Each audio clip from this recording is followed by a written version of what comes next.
During my years working in the United Nations, I frequently went on mission. Not like Tom Cruise. Mission is UN speak for a business trip. Usually my missions took me to the Middle East, where I did a lot of my work, but occasionally I would go to other places. On one such occasion, I went to Boston to meet with consultants to prepare for a very important mission that we were going to be doing in Iran. I traveled with a good friend and colleague, Thierry.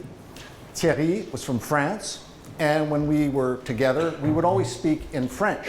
But Thierry worked in English, he spoke English, he'd even done some courses at Harvard University. His English was very good. The meetings went well in Boston, and one day, at the end of the day, we were trying to decide what are we going to do in the evening. Now, Thierry, being a sophisticated Frenchman, wanted to go to this elegant jazz bar and have a martini.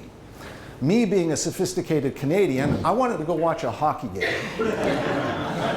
Ice hockey for the Brits here. So we compromised. We would go to the hockey game and then to the jazz bar. We went to the game. Thierry really enjoyed it. It was exciting. It was fun. We chatted with the local people. After the game, we're walking along to the jazz bar, again speaking in French, and Thierry says to me, "That was a lot of fun, but I have to tell you something really strange happened." And I said, "What?" And he said, "When you," meaning me, "when you were speaking English with the people around us, next to us, I couldn't understand half of what you were saying. I've never heard you speak like that before, and I didn't understand it." And for a moment I was confused, but then I realized I was back in North America, surrounded by native speakers at an exciting sports event, so of course my English changed. It became quicker, it became filled with more jargon, more colloquialisms, and for me it was, as we say, a light bulb moment, because I realized that my English had adapted when I worked at the United Nations with an international audience as compared to when I speak to a native speaking audience. And it's one of the most important lessons I learned during my time at the UN. Unfortunately, for many native speakers who haven't had the benefit of an experience like mine, it's a lesson that still needs to be learned. Now, I know today we have a huge number of people who are non-native speakers of English, including the entire Dutch speechwriters mafia, as I understand it. By a show of hands, how many people here are non-native speakers of English? Many. Another question for those who raised their hand. Have you ever had the experience of listening to a speaker and there were times during the speech or presentation where you did not understand what the speaker was saying? If so, raise your hand. It's essentially the same. His name was Roger Evans. I don't know.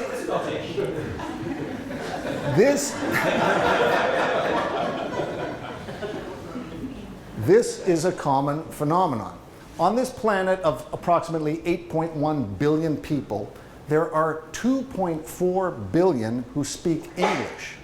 But interestingly, only 400 million of us speak English mother tongue. So more than 80% of the people who speak English are not native language speakers. And this can become a problem. We heard from Sindra about NATO.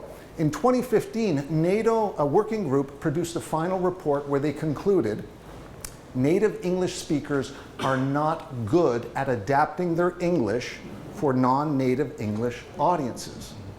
Other studies confirm the same thing. Studies have shown that if you have non-native speakers speaking in English, for example, a Greek, a Hungarian, and a Brazilian, and then a native speaker joins the conversation, the chances for misunderstandings increase.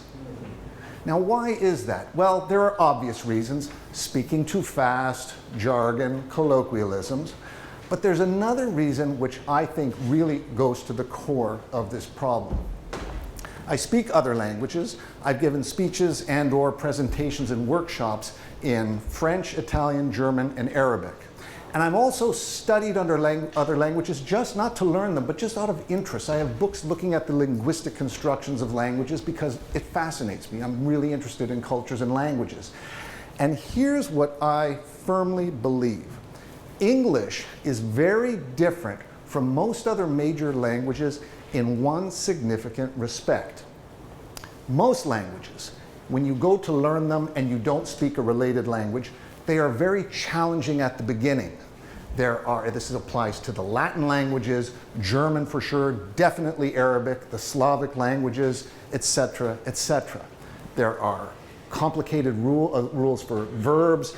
Each pronoun has a different ending. The subjunctive is challenging. There's gender. Many languages have cases, nominative, genitive, dative, accusative. But as you go deeper into these languages, you start to see the patterns and the repetitions. English is the opposite. It is a language which I believe is very easy to get a solid grasp of early. Our verb structure is simple. Basically, it's the third person singular that changes. We have no masculine, feminine, neuter. Adjectives always come before. They never change. It's relatively simple. But as you go deeper into English, it becomes increasingly complex. And when native speakers meet non-native speakers, such as many of you here who speak excellent English, it's not readily apparent to us that the sophisticated parts of English are understandable by you. So the question becomes, what can we do with it? Because I strongly believe that as a native speaker, I have this incredible advantage today with English being the lingua franca of the world, but I also have a responsibility. And we have a responsibility. In Larry's workshop yesterday, we talked about individual and mutual responsibility. I think we native speakers have a responsibility to adapt our language. And it's in our interest as well, because at the end of the day, every speech, every presentation, it's not about the speaker, it's about the audience. And I could say the most eloquently beautiful speech, but if you can't understand what I'm saying, what's the point of me speaking? So what I'd like to do today is offer you a basket of ideas to think about when you are speaking or when you are preparing a speech for another speaker in English to a non-native audience. And I preface my comments by saying I am not advocating for the sterilization of English.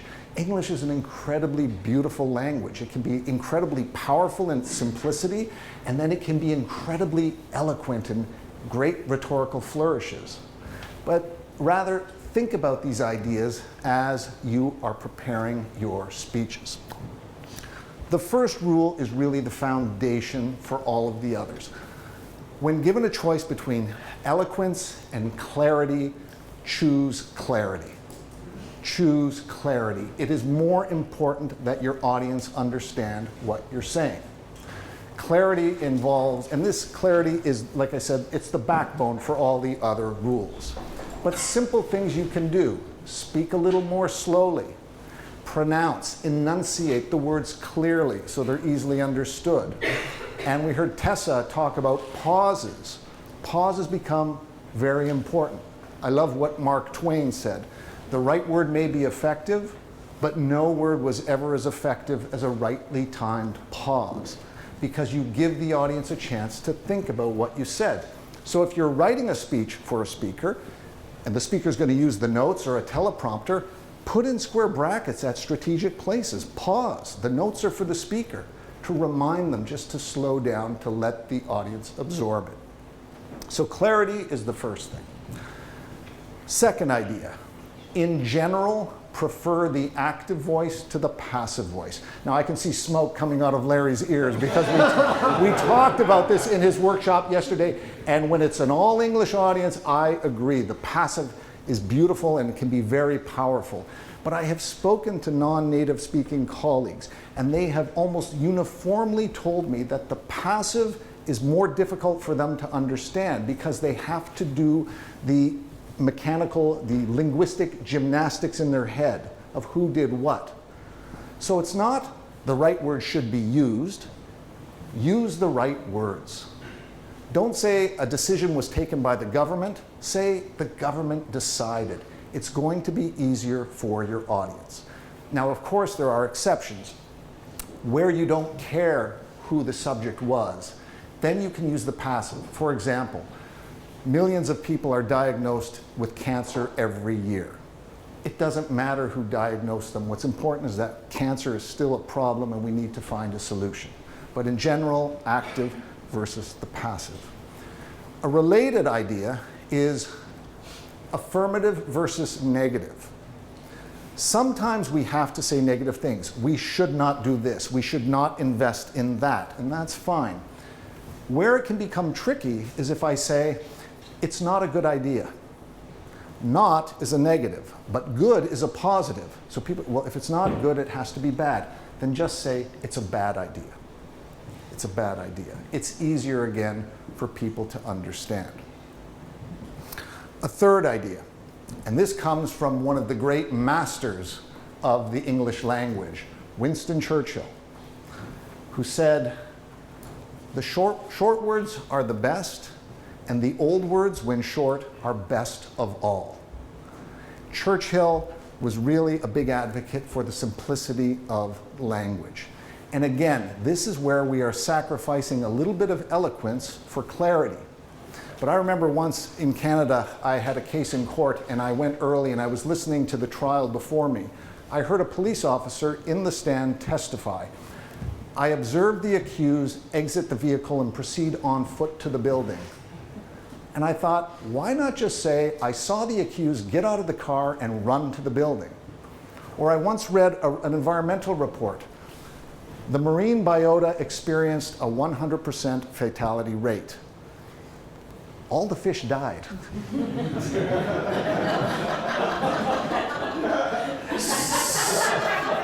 So when you're writing your speeches, I encourage you, don't initiate when you can begin. Don't terminate when you can end. Don't transmit if you can send. And please, please don't utilize when you can just use.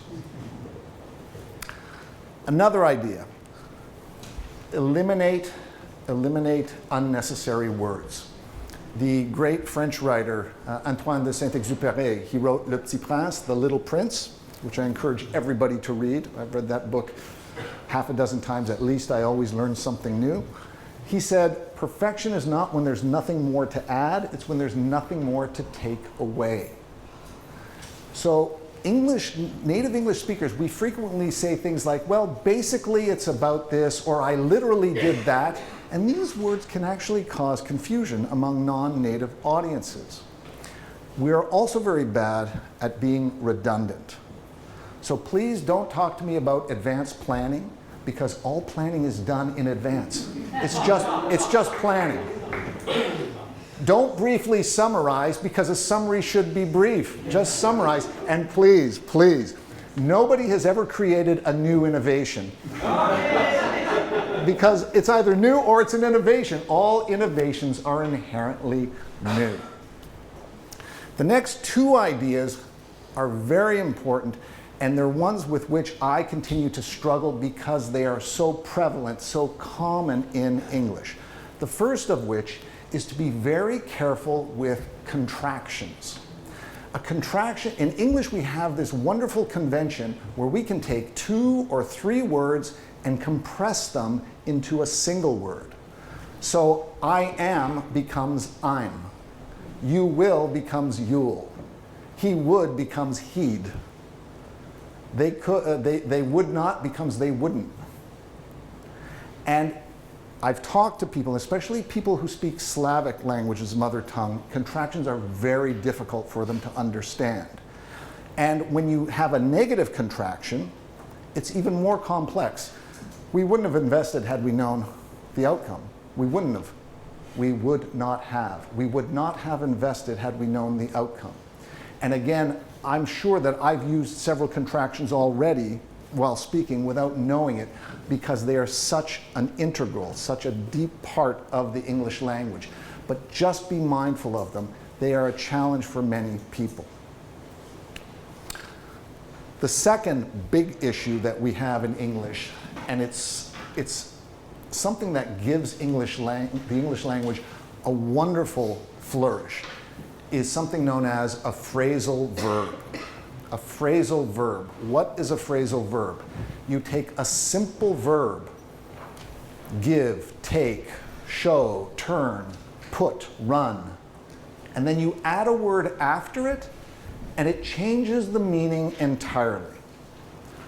For example, yesterday I went for a run in Cambridge, and I ran into Guy and Brian. And so we went to the bar and we ran up a bill, and now I'm feeling run down. So when you give me your presentation, don't run on and don't give me the runaround. All of these things mean different things. Take the verb to break. A couple might break up, my car might break down.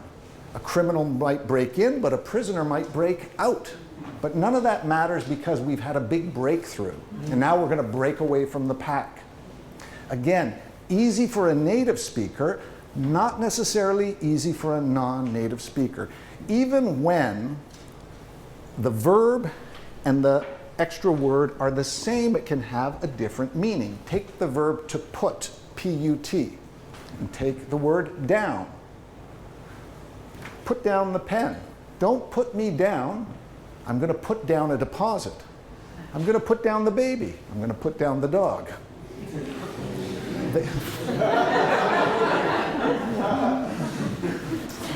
The dog's fine. The dog's fine. No dogs were harmed in the delivery of this speech. So just again be mindful. If I'm going to put down a deposit, I'm going to pay a deposit. Think again of the audience.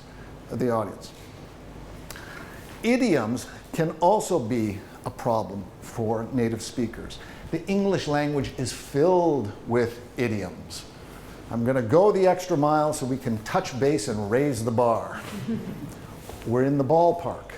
I'm going to cut to the chase, no strings attached, and don't worry, I won't leave you high and dry or in the dark or up in the air. I'm going to bring you up to speed so we're on the same page. And these are all kinds of expressions we use, all the time. And yet, these idioms, they don't mean the same thing to other people. And a related idea is cultural or sports references. I work with lots of Americans who come to Europe. I tell them, and Americans here take note, outside of Canada and the United States, nobody understands American football and nobody cares. So do not talk about we're going to punt. We're not going to throw a Hail Mary pass. We are not on the 1 yard line going over for a touchdown. And baseball in Europe is very similar. Nobody understands. It's great if you can bring in local cultural references, like here, cricket could work. Football, real football, could work as well. But be mindful of that.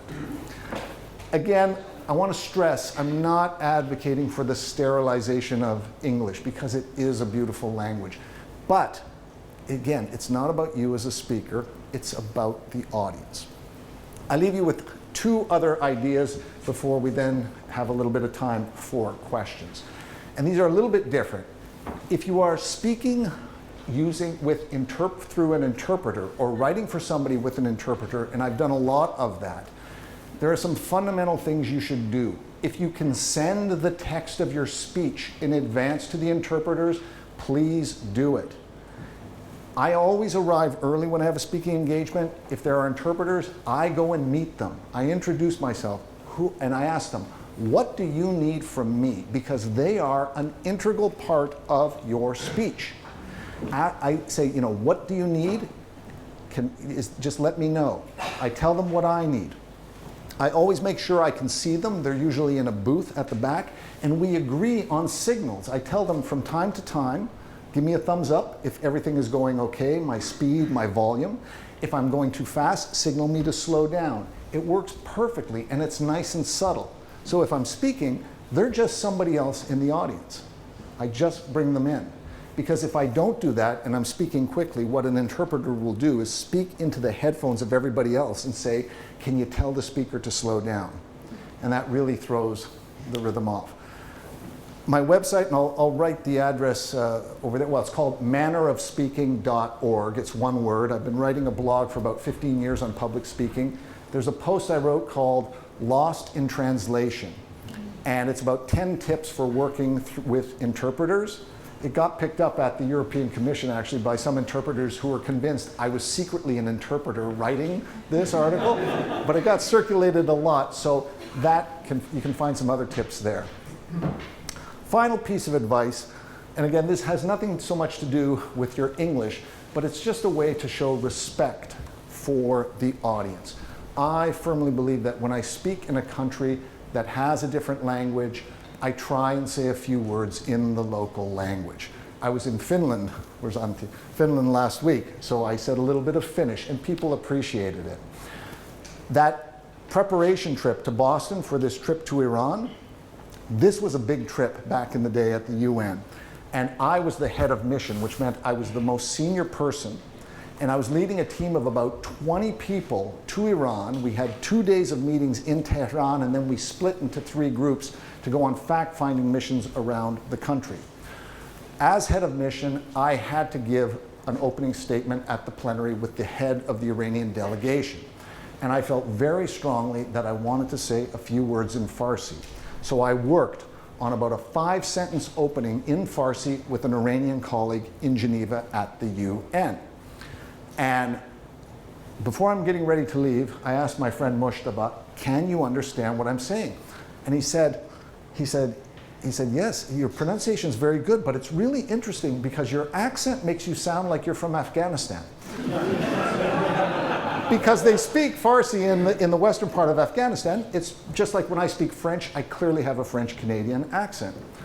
So we get to Iran the first day of the meeting.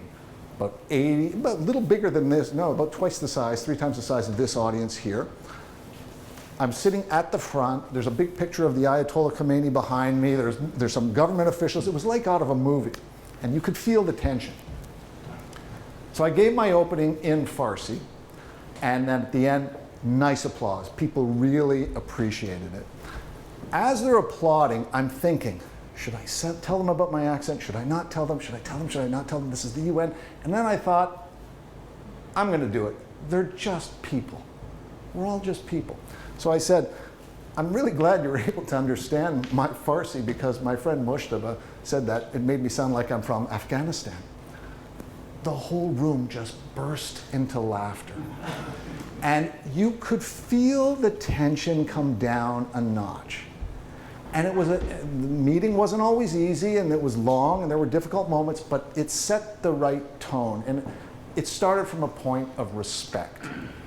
And this is the final thing that I would leave you with as either native speakers of English or excellent speakers of English, to respect audiences that don't have the same fluency with the language as we do. Because I think when you do that, when people feel respected, they're going to be much more open to receiving your message and much more open to connecting with you. Winston Churchill once said famously that England, Britain and the US are 2 countries divided by a common language.